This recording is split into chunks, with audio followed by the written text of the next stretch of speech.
Eh bien le bonjour à toutes et à tous, c'est Cryptéo, on se retrouve comme d'habitude pour faire le point sur les news macro éco crypto. Tu te retrouves sur la vidéo en 10 minutes sur les news, donc on ne tarde pas. Merci à toi d'avoir cliqué dessus, merci à toi de lâcher ton like, merci à toi de lâcher ton commentaire et merci à tous ceux qui s'abonnent. Et surtout à tous ceux qui nous rejoignent sur le Discord, n'oubliez pas qu'on recrute actuellement. Vous pouvez regarder tout ça, on vous l'a mis sur le Discord. Mets-moi ça en commentaire si ça t'intéresse, tu recrutes, tu fais quoi, etc. Mets-moi ça en commentaire, on en discute. Et let's go, n'oubliez pas de regarder la description. Bon, ça y est, tu l'as vu. Je me suis résigné, j'ai mis le bleu derrière. C'est pas le bleu parce qu'on s'ennuie, c'est le bleu parce qu'on a de l'indécision complète actuellement, à savoir si on va repasser au-dessus des 28 720 ou pas. Je vais t'en parler juste après. En attendant, on est quand même sur de l'indécision qui se voit très clairement sur les marchés, on est vraiment à zéro de partout. En ce qui concerne les news, actuellement aujourd'hui, pas de grosses news très importantes. Par contre, on va en avoir la semaine prochaine sur le GDP qui devrait tomber le 26, donc ça va commencer à faire un petit peu de bruit, et avec les PCE qui vont tomber la semaine prochaine. Donc là, il va quand même y avoir pas mal de choses à voir ensemble. D'ici là, on verra tout ce qui va se passer. En attendant, le Bitcoin, tu le vois, malheureusement ou heureusement, ou je ne sais pas comment tu peux voir les choses, mais il a l'air quand même un petit peu décidé à vouloir aller voir ce qui se passe un petit peu plus haut avant de potentiellement redescendre et aller chercher un petit peu ce qui se passe en bas, ou alors de repartir et let's go, on a assez été en bas et on repartirait pour faire un bon October et on verra ce qui se passera au mois de novembre et au mois de décembre. On va voir ce qui se passe actuellement, on le voit et c'est indécision complète. Autant quand on était en dessous et qu'on était par ici, je vous le disais, là rouge, on reprend, on redescend vers les 27 200, c'était un scénario classique. Mais là, comme on revient retaper pour une troisième fois dessus, il va falloir surveiller ce qui va se passer sur les prochaines bougies en 4 heures, parce que à voir, si on clôture au-dessus et qu'on va aller rechercher un poil plus loin, potentiellement aller taper une nouvelle fois, mais plus sérieusement que ce qu'on a fait ici, la partie psychologique des 30 000, on va voir tout ça ensemble. En attendant, il faut que tu regardes les news, comme d'habitude, je te le répète, regarde ce qui se passe en direct sur le procès de SBF, c'est toujours très important, mais on va pas aller plus loin que ça là-dessus. C'est assez rare que je te fasse des présentations de projets directement dans les news, mais là je te le fais, il n'y a pas de sponsor, il n'y a rien, on s'en fout, c'est juste que c'est des projets qui moi personnellement je trouve assez intéressants, et pour le coup ils viennent de finir une levée de fonds à 2 millions de dollars. Ça fait partie des projets qui réunissent NFT, Web3 et utilité pour la planète. C'est pas une blague, je vous invite à regarder ce qui se passe sur le projet My Lovely Planet. C'est un jeu qui détient déjà plus de 20 000 utilisateurs et players dessus. Au moins aller regarder ce qui se passe. Après t'as envie, t'as pas envie, tu verras comment ça fonctionne. En attendant, on est au tout début. Je sais même pas si on est en alpha ou en bêta, je me souviens plus d'où est-ce qu'ils en sont. Sur le truc, moi j'avais déjà testé il y a un petit moment. Franchement, c'est quelque chose au moins à regarder pour faire un petit peu le curieux. Bon, ça sent toujours de plus en plus mauvais avec Binance, on l'a déjà dit 1 milliard de fois, Owen le rappelle, mais on a directement la directrice générale de Binance France, Stéphanie Cabossuras, qui démissionne. Donc, ça signifie plusieurs choses.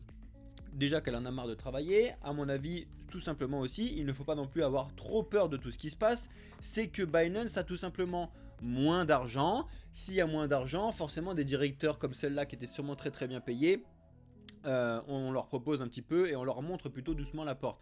Je ne pense pas personnellement que ce soit la fin de Binance, ce serait assez étonnant au vu de ce qu'on a déjà vu, de ce qui a été mis en place. Par contre, une belle réduction de ce qui se passe sur Binance, c'est largement possible et c'est même j'ai envie de te dire sain pour l'avenir de Binance, etc. Affaire à suivre. En attendant, tu dois être au courant de tout ça comme d'habitude pour savoir si tu bouges tes fonds, etc. Mais j'espère bien pour toi que tu ne les as pas tous sur Binance comme le ferait un débutant. Bref. On continue et justement on a Glassnode que tu dois connaître qui fait partie des, c'est payant, mais qui fait partie des ressources de données assez importantes sur l'écosystème blockchain, etc.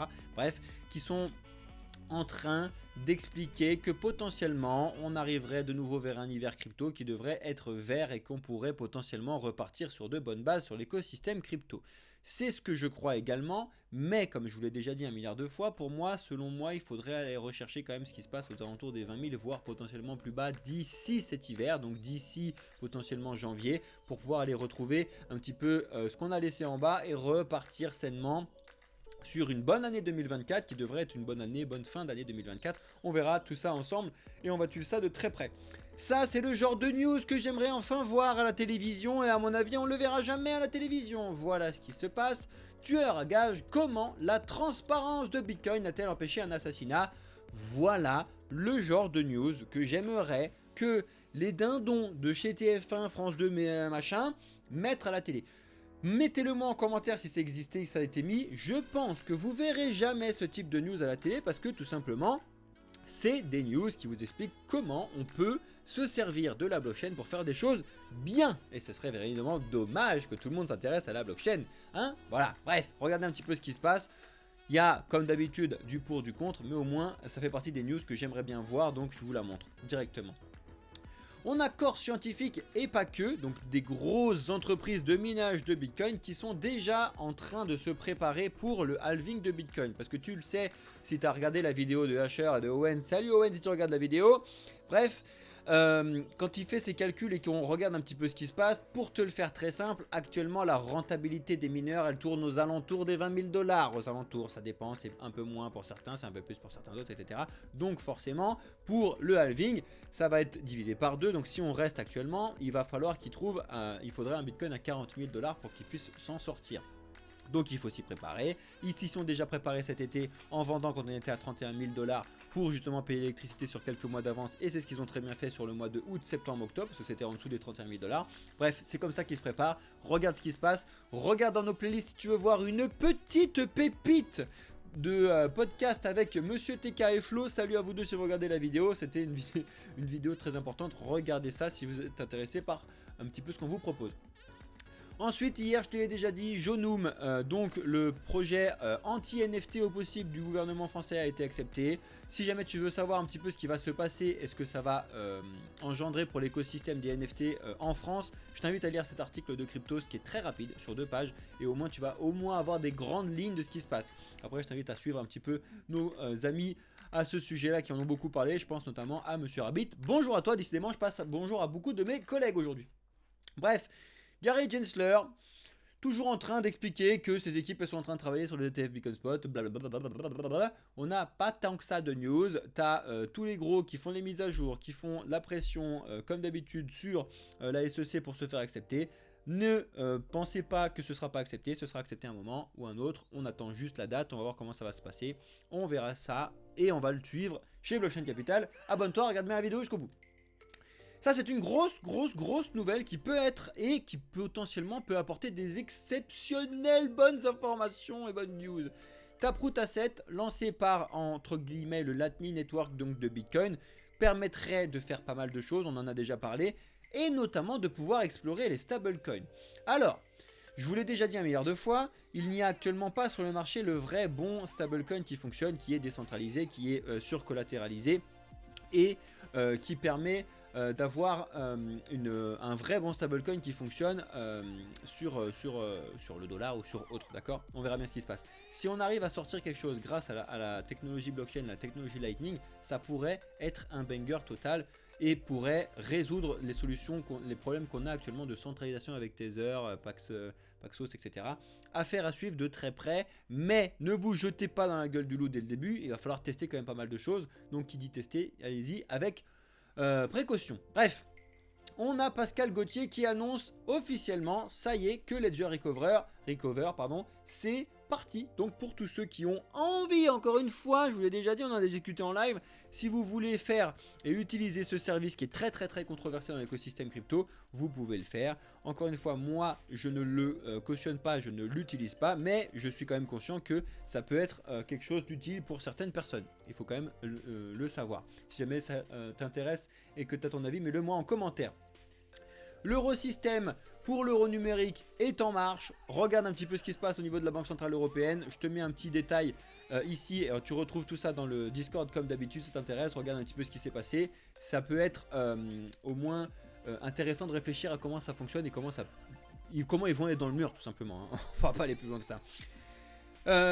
Tesla et Elon Musk gardent bien au chaud tous leurs bitcoins et tous leurs assets numériques en général. Tu le sais que les résultats de Tesla du 3e trimestre sont tombés et quand tu regardes sur la partie assets numériques, tu vois qu'ils n'ont pas bougé d'un centime. Ils n'ont pas fait de vente de tout ce qu'ils ont en Bitcoin et autres, en Doge. Donc c'est assez bon signe pour vous montrer que tous les gros hold toujours et encore et toujours. Bref, c'est ça que je voulais dire. Et on finit avec cette news, tu l'as potentiellement vu, on a eu l'anniversaire des 1 an de Aptos sur la communauté qui s'est passé. Résultat des courses, tellement une bonne nouvelle que Aptos cette nuit s'est arrêté pendant 5 heures d'affilée. Ils savent pas comment ça se passe, mais en fait c'est juste tout simplement un engorgement sur le réseau qui a eu un blocage de transactions, etc. Ils ont annoncé que tout était revenu à la normale, mais ça signifie quand même quelque chose, c'est que si jamais il y a beaucoup trop de trucs, ils ont quand même des problèmes de scalabilité chez Aptos. Et oui, il faut quand même le tester, n'oubliez pas que Ether n'est pas le plus gros pour rien sur la gestion Stablecoin Platform, c'est parce qu'il a depuis longtemps, il a été testé et les concurrents SUI, Aptos, tous ceux qui se sont lancés là assez récemment ont besoin d'être testés. Les autres sont déjà en train d'être testés, ADA, Solana qui seront lancés après, très important. Voilà les amis, je vous ai fait le tour des news, j'espère que ça vous a plu, j'espère que tu as lâché ton like, ton commentaire, j'ai quand même dit pas mal de choses importantes là-dessus. Merci à tous ceux qui le feront, c'était Cryptéo pour le projet Blockchain Capital. Ciao les amis!